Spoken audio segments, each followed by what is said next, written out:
It's yet another beautiful and glorious day that we have from God. If you're new here, kindly don't forget to like our Facebook page and also to like and follow us on Instagram and also subscribe to our YouTube channel at ACK Good Shepherd Langata. I want to welcome you to this new series that we will be bringing to you every Tuesday and every Thursday.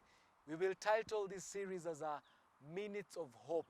So I pray that this series are going to be a blessing to you and a blessing to your friends and families and your colleagues.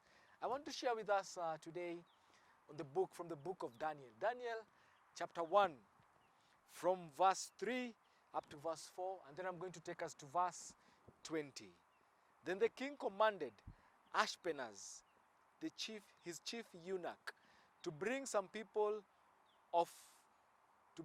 of the people of Israel, both of the royal family and of the nobility, youths without blemish, of good appearance and skillful in all wisdom, endowed with knowledge, understanding, learning, and competent to stand in the king's palace, and to teach them the literature and language of the Chaldeans.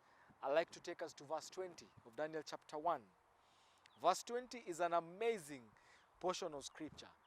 And whenever the king went to consult these three young men, Daniel, Hananiah, and Mishael, verse 20 of chapter 1 tells us, and that in every matter of wisdom and understanding about which the king inquired of them, he found them 10 times better than all the magicians and enchanters that were in all his kingdom. I'd like us to focus on a few things in these portions of scripture that I have read to us today on this wonderful day of Minutes of Hope. Now the king commanded Ashpenaz, his chief eunuch, to bring some people of Israel, both of the royal family and of the nobility. And the king, the Babylonian system, during the time of King Nebuchadnezzar, had a structure or had a system that favored youthfulness, a system that favored appearance, and a system that favored knowledge, understanding on maybe the current affairs in Babylon. So these young men were chosen by Ashpenaz. Ashpenaz was the chief advisor. He was the closest person to King Nebuchadnezzar.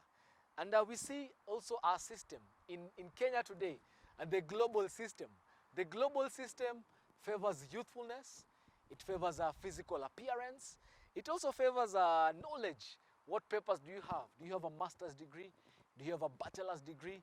That's the kind of system. The Babylonian system is the kind of system that is present in Kenya today. But I want to encourage you. Daniel, despite the fact that they had all these qualities that were required from the king. Maybe you don't have these qualities. Maybe you're there, you have these qualities. Because our system today favors those people who run, the athletes, those people who act, the actors in our times, the news anchors. Those are the people that are elevated today. But I want to assure you today, I want to give you hope that when you have God inside of you, you will rise above the rest. Daniel, despite the fact that he was brought into this system, he did not leave his God behind.